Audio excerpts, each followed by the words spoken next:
السلام علیکم ورحمۃ اللہ وبرکاتہ۔ الحمد للہ رب العالمین والعاقبۃ للمتقین والصلاة والسلام علی سید الانبیاء والمرسلین، اما بعد فقد قال اللہ عز وجل اعوذ باللہ من الشیطان الرجیم بسم اللہ الرحمن الرحیم وما اموالکم ولا اولادکم الا بالتي تقربکم عندنا زلفى الا من آمن وعمل صالحا فاولئک لهم جزاء الضعف ما عملوا وهم في الغرفات آمنون۔ آمنت باللہ صدق اللہ العظیم۔ اللهم صل على سيدنا محمد وعلى آل سيدنا محمد وبارك وسلم۔ اللهم صل على سيدنا محمد وعلى آل سيدنا محمد وبارك وسلم۔ اللهم صل على سيدنا محمد وعلى آل سيدنا محمد وبارك وسلم۔ محترم حاضرین کرام، اللہ پاک کا ارشاد ہے کہ تمہارے مال اور تمہاری اولاد کہ جس کے ذریعے سے تم اللہ کے قریب ہونا چاہتے ہو، وہ ایسی کوئی چیز نہیں ہے، یعنی اس کی کوئی حیثیت نہیں ہے اللہ کے پاس کہ مال اور اولاد کے ذریعے سے تم اللہ کے قریب ہو جاؤ، ایسا نہیں۔ ہاں، اللہ کے قریب ہونے کا جو ذریعہ ہے وہ ہے ایمان اور عمل صالح، الا من آمن وعمل صالحا، ایمان لایا اور نیک کام کیا، یہ البتہ اللہ کے قریب ہونے کا ذریعہ ہے، ایمان اور عمل صالح۔ اور دوسری جگہ اللہ پاک نے ارشاد فرمایا ما خلقت الجن والانس الا لیعبدون، میں نے لوگوں کو اپنی عبادت کے لیے پیدا کیا ہے، اللہ کی عبادت بندگی کے لیے پیدا کیا ہے۔ اور ایک حدیث قدسی میں اللہ رب العزت نے فرمایا بندہ میرے قریب جو ہوتا ہے اس چیز سے زیادہ کسی سے نہیں ہو سکتا جو میں نے اس پر فرض کی، یعنی پرائز نہ اللہ نے جو لازمی قرار دیا ہے اس کو ادا کرے بغیر میرے قریب نہیں ہو سکتا۔ میں جو حکم دیا ہوں، میں جو لازم کیا ہوں وہ ادا کرا تو پھر میرے قریب ہو سکتا ہوں۔ اس کی دنیاوی مثال، ہمارے ہاں ہمارے اپنے دو بچے ہیں یا دو شاگرد ہیں یا دو کام کرنے والے ہیں، دونوں کو ہم ایک ایک کام کہتے ہیں یا دو دو کام بولتے ہیں یا پانچ پانچ کام دیتے ہیں ہم کو کہ یہ کرو یہ کرو۔ اس میں سے ایک بندہ، ایک لڑکا، ایک شاگرد یا ایک کام کرنے والا بندہ جو بولے وہ کام پورا کر کے لاتا، اور ایک دوسرا ہے وہ کام پورا نہیں کرتا کام۔ ایک دن ایسا ہو گیا، ٹھیک ہے، دوسرے دن بھی سے ہم نے دونوں بچوں کو یا دونوں شاگردوں کو یا دونوں نوکروں کو ہم نے بات کہی کہ بابا تم یہ کام کر کے لاؤ، یہ کام کرو، یہ چیز لاؤ، ٹھیک ہے، اور دوسرے سے بھی کہا کہ تم بھی یہ کام کرو۔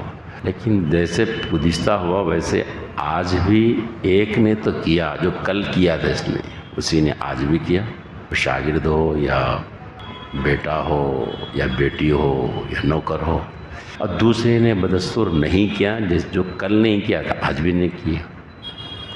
پھر تیسرا دن آیا تو بدستور اس نے کہا کہ بیٹے یہ کام کر کے لا لو، بازار سے جا کے لا لو، گاڑی بنا کے، جو بھی کچھ کام ہم نے ذمہ داری دی دونوں کو دی۔ لیکن بدستور تیسرے دن میں ایسا ہی ہوا کہ ایک نے کیا جو کہا تھا، جتنا کہا تھا اتنا کیا، ویسا کیا، اور دوسرے نے نہیں کیا۔ دیکھیے، اب آپ یہ بولو کہ اب ان دونوں میں سے کون سے بچے کو، کون سے شاگرد کو، کون سے نوکر کو چاہتے ہیں ہم اور کس کو نہیں چاہتے ہم؟ کون ہماری دل میں جگہ بنا لیتا ہے، کون ہماری دل سے اتر جاتا ہے؟ سادی سی بات ہے، وہ جو روزانہ ہم جو بولے وہ کر رہا ہے، جیسا بولے ویسا کر رہا ہے، ظاہر بات ہے وہ ہمارے دل کے قریب ہو گیا، اس نے دل میں جگہ بنا لی، اس سے ہمارا تعلق ہو گیا، محبت ہو گئی اس سے۔ ارے بھائی بچہ تو بس یہ بچہ ہے میرا، شاگرد تو میرا یہ شاگرد ہے، کام والا تو بس یہ کام والا ہے، بس جس نے کام نہیں کیا، جو ذمہ داری ہم نہیں وہ نہیں کر رہا، ختم ہوگی بات۔ تو میرے دوستوں اور ساتھیوں، ایسی اللہ فرماتے ہیں میرا بندہ میرے قریب اس چیز سے زیادہ نہیں ہو سکتا جو چیز میں نے اس پر فرض کی ہے، میں نے جو اس کو لازم قرار دی ہے اس کو ادا کرے تو میرے قریب ہوتا ہے، نہیں تو پھر نہیں۔ وہ اللہ کے قریب نہیں ہے۔ تو اس سے آپ اندازہ لگاؤ، جو بندہ 5 وقت کی نمازیں پڑھتا جو اللہ نے فرض قرار دی ہے، جو برابر مہینے کے روزے رکھتا ہے، جو برابر حج فرض ادا کرتا ہے، ایک وہ بندے اور ایک وہ بندے جو روزانہ اللہ کے فرائض ادا نہیں کرتے، صرف جمعہ کو جمعہ پڑھ لیتے ہیں نماز، یا عیدین کو پڑھ لیتے ہیں نماز، ایک وہ بندے اور ایک وہ بندے جو رمضان کے روزے نہیں رکھتے، ایک وہ بندے رمضان کے روزے رکھتے ہیں، ایک وہ بندے جو اللہ کا فریضہ حج ادا کرتے ہیں اور اللہ کا فریضہ زکوٰۃ دیتے ہیں وہ بندے، اور ایک وہ بندے جو فریضہ حج ادا نہیں کرتے، زکوٰۃ ادا نہیں کرتے، دونوں بندوں میں سے کون اللہ کے قریب ہوگا؟ سادی سی بات ہے۔ جو ان کے حکموں کو فالو کرے گا، مانے گا، عمل کرے گا، وہ اللہ کے قریب ہے۔ سیدھی سی بات ہے نا بھائی۔ اللہ رب العزت نے حدیث قدسی میں بھی بات ارشاد فرمائی، اور رسول اللہ صلی اللہ علیہ وسلم نے بھی اپنی حدیثوں میں یہ بات کہی، اور اللہ پاک نے قرآن مجید میں بھی یہ بات کہی، اور یہ بات ہمارے مشاہدے میں، تجربے میں ہے کہ جو ہماری روز کی بات حکموں کو سنتا ہے، عمل کرتا ہے، وہ ہمارے سر آنکھوں پر ہے۔ تو دوستو، اس سے معلوم ہوا کہ اگر ہم اللہ کے قریب ہونا چاہتے ہیں، اللہ کا قرب اور اللہ کی محبت کے ہم حقدار بننا چاہتے ہیں، کہ تو ان کو اس چیز کو ادا کرو جو اللہ نے ہم پر لاگو کی ہے۔ ہم روزانہ صبح فجر کی نماز چھوڑ کر 8-10 بجے اٹھتے ہیں، 7 بجے اٹھتے ہیں، اور ہم سمجھتے ہیں کہ ہم اللہ کے قریب ہیں۔ ایک ولیمہ اور شادی کی تقریب ہم کو اللہ کے فرائض سے دور کر دیتی ہے، کہ ہم سمجھتے ہیں کہ اللہ کے قریب ہیں، اللہ ہم کو چاہتے ہیں۔ ایک سفر درپیش ہوا، ہم ایک سفر کے اندر نکل گئے، ہم بس سے یا ٹرین سے یا پلین سے یا گاڑی سے، اپنی ذاتی گاڑی سے، ہم نمازیں کھو دیتے ہیں۔ کیا ہم سمجھتے ہیں کہ اللہ کے قریب ہیں؟ جبکہ اسی سفر کے اندر ہماری ضرورتیں زندگیاں رک نہیں جاتی، ہمارا کھانا نہیں رکتا، ہمارا پینا نہیں رکتا، ہمارا منہ دھونا نہیں رکتا، ہمارے سیر و تفریح کے کھانے کی چیزیں نہیں رکتی۔ اگر رکتی ہیں تو اللہ کا فریضہ رک جاتا ہے۔ یہ کیا اللہ کے قریب ہونے کی چیز ہے؟ یہ ایسی حرکتیں کرتے ہوئے، یہ انداز اور رویہ رکھتے ہوئے کیا ہم اللہ کے قریب ہوتے ہیں؟ ایک شادی اور ولیمے کی تقریب میں ہماری کوئی ضرورتیں نہیں رکتی، بلکہ ہمارا بناؤ سنگھار بھی نہیں رکتا، سیر و سپاٹے ہمارے نہیں رکتے، سب اونچے معیار پر ہے، لیکن عین اسی وقت میں مؤذن اذان کہتا ہے تو ہمیں نماز سے کوئی مطلب نہیں ہوتا، کیونکہ ہم تقریب پہ ہیں۔ شاباش، یہ رویہ ہمارا اللہ کے احکام کے ساتھ، اور ہم سمجھتے ہیں کہ ہم اللہ کے قریب ہیں، اللہ ہمیں چاہے گا، اور یہ مسلسل ہو رہا ہے۔ ایک آدھ دن کبھی ہو گیا، غفلت ہو گئی، توبہ کیا اللہ سے، یہ الگ بات، یہ مسلسل ہو رہا ہم۔ تو کیا ہم یہ بتاؤ، وہ بچے جو مسلسل ایسی حرکت کرے ہمارے ساتھ، وہ نوکر چاکر جو مسلسل ہماری باتوں کو نظر انداز کرے، ہماری سنتے ہی نہیں بھائی، کیا ہم اس کی سنیں گے؟ کیا ہم اس کو رکھیں گے؟ نہیں رکھیں گے، بات ختم۔ اب اس کی کوئی حیثیت نہیں رہ جائے گی، کیونکہ وہ سنتے ہی نہیں۔ میرے دوستو، یہی وجہ ہے کہ آج ہم اللہ کی رحمت سے دور ہو گئے۔ اللہ کی رحمت سے دور ہو گئے، اللہ سے دور ہو گئے، کیونکہ ان کی سن ہی نہیں رہے نا۔ فرض ادا نہیں ہوتا ہم سے بھیا، بلکہ صورتحال یہ ہے کہ دوست احباب اگر آ جائے تو ہم دیوان خانوں میں یا ہوٹلوں میں یا باغ میں یا چمن میں بیٹھ کر، گارڈن میں بیٹھ کر ہم گپ شپ پہ مصروف ہو کر ہماری عصر بھی چلے جاتی ہے، مغرب بھی چلے جاتی ہے، پرواہ نہیں اس کی۔ اور اللہ کے محبوب بنے ہم، اللہ کے قریب ہوں گے، اللہ سے دور ہیں، اور اللہ سے دور ہیں پھر اللہ سے مانگے تو اللہ پوری کریں گے بات۔ ہم ان کی نہیں سنے اور ہم چاہتے ہیں کہ خدا ہماری سنے، یہ کیا ہے؟ ہم ان کی نہیں سنتے اور ہم چاہتے ہیں کہ انہوں ہماری سب سنے، ہمارے سب مسئلے وہ حل کر دے، ہماری سب بگڑیاں وہ بنا دے، مگر ہم ان کی کوئی بات سنیں گے نہیں۔ میرے دوستو غلط ہے، سنجیدگی کے ساتھ اس کو لیجیے آپ، یہ غلط ہے۔ تو اللہ کے قریب ہونے کا ذریعہ وہ چیزیں جو اللہ نے احکامات کے ذریعے سے ہم پر لاگو کی ہیں، فرض کی، وہ ادا کریں گے تو ہم ان کے قریب ہوں گے۔ اس کے بعد پھر ایک اور چیز ہے، وہ ہے نوافل، اس کو قرب فرائض کہا جاتا ہے۔ اس کے بعد کا درجہ قرب نوافل، یعنی قریب ہونے کا ایک ذریعہ فرائض جو لازمی قرار دیے وہ کرنا، تو پھر ہو سکتا ہے آدمی قریب۔ دوسرا اس کے بعد کا ایک اور درجہ اونچا معیار ہے، وہ ہے نوافل، وہ بھی حدیث میں ہے، حدیث قدسی میں ہے۔ اللہ پاک نے فرمایا لا یزال عبدی یتقرب الی بالنوافل، بندہ میرے قریب ہوتے رہتا ہے کس کے ذریعے سے؟ نوافل کے ذریعے سے۔ اتنا قریب ہو جاتا ہے کہ حتی احببتہ، میں اس کو چاہنے لگتا ہوں اس بندے کو۔ میں نوافل کیا ہے؟ فرائض کے بعد، لازمی چیزوں کے بعد کی چیز ہے، وہ اس سے بندہ اور قریب ہوتا ہے اللہ سے۔ حدیثوں میں اس کی فضیلت آئی ہے، وسلم نے اپنے عمل سے بتلایا۔ حدیث میں آیا، ام حبیبہ رضی اللہ تعالیٰ عنہ سے روایت فرماتی ہیں ام المؤمنین کہ رسول اللہ صلی اللہ علیہ وسلم نے ارشاد فرمایا، کوئی بندہ روزانہ فرض نماز کے علاوہ 12 رکعتیں نفلیں پڑھتا ہے، اللہ اس کے لیے جنت میں گھر تیار کرتے ہیں۔ فجر کی 2 سنتیں، ظہر سے پہلے کی 2 سنتیں، ظہر کے بعد کی 2 سنتیں، جی عصر سے پہلے کی سنتیں، مغرب کے بعد کی 2 سنتیں، عشاء سے پہلے کی 4 سنتیں، کل 12 سنتیں فرض کے علاوہ پڑھتا ہے تو اللہ اس کو جنت میں گھر تیار کرتے ہیں۔ حدیث۔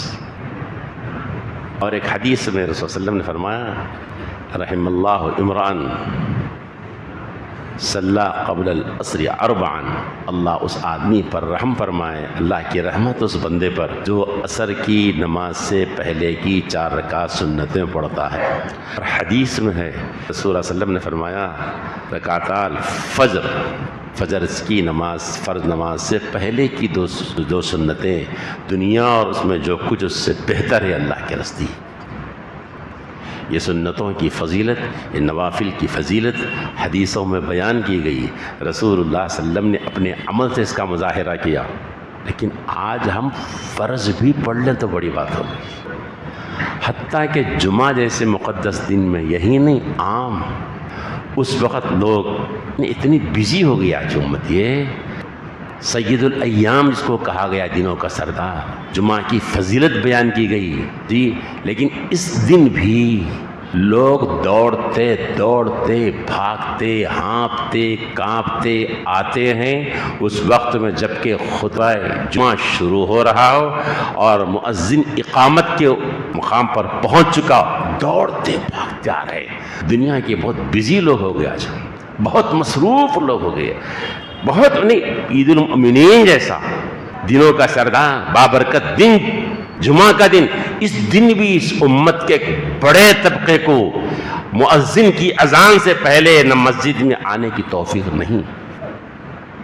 یہ ہے اللہ کی نزدیکی ہماری، یہ ہے اللہ سے محبت ہماری، یہ ہے اعمال سے محبت ہماری۔ بہت بزی ہو گئے ہم لوگ، بہت مصروف ہو گئے صاحب، ہم بہت مصروف ہو گئے۔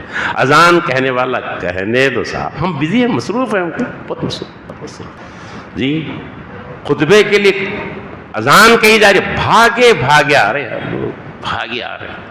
اقامت کہی جا رہی، بھاگے آ رہے ہیں لوگ۔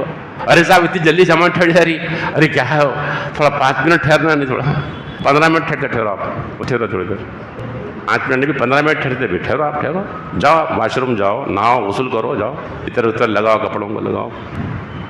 یہ صورتحال ہے آج۔ یہ ہمارا تعلق اپنے خدا سے، یہ تعلق ہمارا مسجدوں سے، یہ تعلق ہے اللہ کے احکامات سے، یہ تعلق ہے ہمارا اللہ کی محبت کا تعلق، یہ ہو گیا ہمارا۔ بھاگے آ رہے ہیں صاحب، اور خطبہ سننے کے لیے بھی بیٹھنے کو جگہ نہیں، کھڑے سننے بزی ہے صاحب، جیسے کھڑے کھا رہے نا بفے سسٹم میں، کھڑے سن لو، کھڑے سن لو، کھڑے بھاگو بھائی، ٹائم نہیں ہے ہمارے پاس۔ ہاں پان ڈبے پر 15-20 منٹ ٹھہر کر پان کے بیڑے بنانے کے لیے ٹائم ہے. مرچی بھجیوں کی بنڈی پر 10-10 منٹ کی لائن میں ٹھہر کر مرچیاں تل کے گرم گرم جب لینے کو ٹائم ہے ہمارے پاس. مگر مؤذن کی اذان سے پہلے مسجد میں آنے کے لیے ٹائم نہیں ہے ہمارے پاس. ہم بہت بزی ہیں صاحب, ہم بہت بزی ہیں, بہت بس بزی ہیں. سیر و سپاٹے کے لیے, ٹکٹوں کے لیے لائن میں 1-1 گھنٹہ کھڑے ہو کر ٹکٹیں لینے کے لیے ٹائم ہے, لیکن مؤذن کی اذان سے پہلے اللہ کے گھروں میں آنے کے لیے ٹائم نہیں ہے ہمارے پاس. فرض سے پہلے سنتیں پڑھنے کا ٹائم نہیں ہے. سلام پھیرنے کے بعد ہمارے پاس سنتیں پڑھنے کا ٹائم نہیں ہے ہمارے پاس. ہم بہت بزی ہیں صاحب, ہم بہت مصروف ہیں. ہاں البتہ یہ تمنا ضرور ہے, یہ خواہش ضرور ہے کہ اللہ ہماری ضرورتوں کی میل کر دے, اللہ ہمارے کاموں کو بنا دے, ہمارے کاروبار برکت دے, گھر میں بہت پریشانیاں پورے دور کر دے. یہ ضرور تمنا ہے ہماری, یہ دعائیں ہماری ضرور, لیکن وہ دعا کرنے کو بھی ٹائم نہیں ہمارے پاس. ہم مصلی بچھا کر دعا کریں, دعا ٹائم نہیں ہمارے پاس, ہم بہت مصروف ہیں. ہم مارے عاملوں کے چکر لگائیں گے, ہم ڈاکٹروں کی کلینکوں کے اوپر لائن بنا کر بیٹھنے کے لیے 1 گھنٹہ 2 گھنٹے ٹائم ہے ٹوکن لے کر بیٹھنے کے لیے. مگر اللہ کے گھر میں اذان سے پہلے آ کر مسجد سے وابستگی, سنت اور ذکر اذکار, تلاوت اور دعا, اللہ سے لگانے کی ہمارے کو فرصت نہیں ہے. ہم بزی ہیں, بہت مصروف ہیں, بہت مصروف ہیں. میرے دوست, اللہ کے واسطے اس رویے پر نظر ثانی کرو. آپ ذرا غور کرو کیا ہو رہا ہے, کیا تعلق بنا ہے ہمارا اللہ سے. جی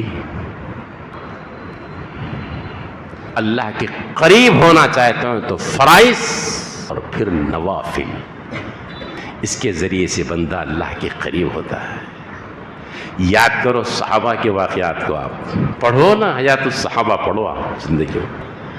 آپ اولیاء اعظام کی زندگیوں کو کھنگالو تو پتہ چلے گا. ایک رات ان کی نفلوں میں گزر جاتی تھی, پوری رات. آپ دیکھو نا آپ ابو حنیفہ کی زندگی کو دیکھو, آپ پوری رات ان تعذبہم فانہم عبادک اور نفل پڑھتے ہوئے, اور جناب نفل کے اندر پوری رات گزار دی. اور آپ کو اب یقین بھی نہیں آ رہا, ان کے واقعات سنائیں گے. 40 سال تک عشاء کی وضو سے فجر کی نماز پڑھی انہوں نے. اسی دنیا کے لوگ تھے. جنگ کا میدان ہے, صحابہ کرام نماز مصروف ہے. تیر لگ گیا, خون بہ رہا, نماز مصروف ہے. مزہ تھا ان کو, نماز میں مزہ آتا تھا, اللہ کے گھر میں سکون ملتا تھا, ذکر اذکار میں مزہ آتا تھا ان کو. ان کی زندگیاں بھری ہوئی. آج ہم کو مزہ تو دور کی بات ہے, ٹائم ہی نہیں ہمارے پاس. کچھ تو بات ہے. سیدنا محمد الرسول صلی اللہ علیہ وسلم نے بات ارشاد فرمائی, جعلت قرۃ عینی فی الصلاۃ, میری آنکھوں کی ٹھنڈک نماز میں رکھی گئی ہے. یہ ہم نبی کا فرمان ہے, اور ہماری آنکھوں کی ٹھنڈک نماز میں نہیں رہی ہے. ہمارے دلوں کا سکون اور قرار نماز میں نہیں. ہم تو بے چین ہیں صاحب, مسجد میں آنے کے بعد بے چین ہیں. ہم پہلے آئیں گے, دیر سے بھاگتے آئیں گے, اور پھر سلام پھر گیا, نہیں رکیں گے. ہم سنت نہیں, ہمارے لیے نہیں, نفل ہمارے لیے نہیں ہے. ایک تو یہ طبقہ ہے جو نہیں پڑھ رہا, ایک وہ طبقہ ہے جو ان نفلوں کو غیر ضروری قرار دیا گیا. نہیں ضروری نہیں ہے صاحب. ضروری ہے کیا سنت پڑھنا, نفل پڑھنا ضروری ہے کیا؟ ذرا محمد صلی اللہ علیہ وسلم کی زندگی کو دیکھو, بدر کا میدان ہے, نفل پڑھ رہے, اللہ سے رو کر مانگ رہے. ضروری تھا میرے نبی کو وہ کہ حدیث میں یہ حدیث نہیں لکھی ان بھائیوں کو جس میں رسول اللہ صلی اللہ علیہ وسلم نے یہ بات, اس کے بارے میں رسول اللہ صلی اللہ علیہ وسلم کی یہ بات ہمارے سامنے آتی ہے. آپ صلی اللہ علیہ وسلم رات میں نماز کے لیے کھڑے ہو جاتے تھے, اتنی لمبی رکعت نفل پڑھتے, اتنی لمبی رکعت کہ آپ صلی اللہ علیہ وسلم کے خدم مبارک پر ورم آ جاتا تھا, پھول جاتے تھے, اتنی لمبا اللہ کے سامنے قیام کرتے تھے. یہ حدیث نہیں ملی آپ کو. ضروری نہیں, ضروری نہیں, یہ کو ضروری. آپ کون سے ضروری ہے دنیا میں رہنے کے واسطے؟ آپ کی ضرورت نہیں ہے. آپ کی کیا ضرورت ہے بس دنیا میں رہنے کی؟ ضرورت نہیں ہے آپ کی. ضروری ہے کہ آپ رہنا دنیا میں, آپ کرنے میں ضرورت ہے. کاٹ دیا ایک طبقے نے, یہ نفل ضروری نہیں ہے, یہ تہجد ضروری نہیں ہے, یہ اسراغ ضروری نہیں ہے, یہ چاش ضروری نہیں ہے, یا یہ اوابین ضروری نہیں ہے, یہ داڑھی ضروری نہیں ہے, یہ تسبیح ضروری نہیں ہے, یہ ٹوپی ضروری نہیں ہے, یہ مسواک ضروری نہیں ہے. سب نکال کے چھاڑ دو آپ. کون سی دین کی خدمت کر رہے ہیں آپ؟ کیا کر رہے ہیں آپ؟ کون سا دین بنا رہے ہیں آپ؟ کاٹ سب کاٹ دو آپ، ٹوپی کو اٹھا دو، داڑھی کو اٹھا دو، تسبیح کو اٹھا دو، جی اب مسواک کو اٹھا دو، چاشت کو ہٹا دو، نفلوں کو ہٹا دو، تہجد کو سب اڑا دو آپ، ضروری نہیں۔ انا للہ و انا الیہ راجعون۔ اللہ کے بندوں کو اللہ سے دور کرتے ہو، غلطیوں کو پھیلاتے ہو۔ نبی کا عمل، نبی کے ارشادات حدیثوں میں موجود ہیں، آپ کا عمل کیا تھا؟ جی حدیثوں میں موجود ہے۔ آپ نے کیا فرمایا؟ کیا ظہر کی سنتوں کی فضیلت آپ نے نہیں بیان کی؟ کیا اشراق کی فضیلت آپ نے حدیثوں میں بیان نہیں کی؟ کیا اوابین کی فضیلت آپ نے حدیث میں بیان نہیں کی؟ حدیث نہیں دکھ رہی آپ کو؟ حدیث ہے جی بھیا، خود بھی نہیں پڑھے اور لوگوں کو گمراہ کر دیا۔ اللہ کرے ہم سب کو علم صحیح اور عمل صالح کی توفیق نصیب فرمائے۔ ربنا تقبل منا انک سمیع العلیم وتب علینا انک انت التواب الرحیم۔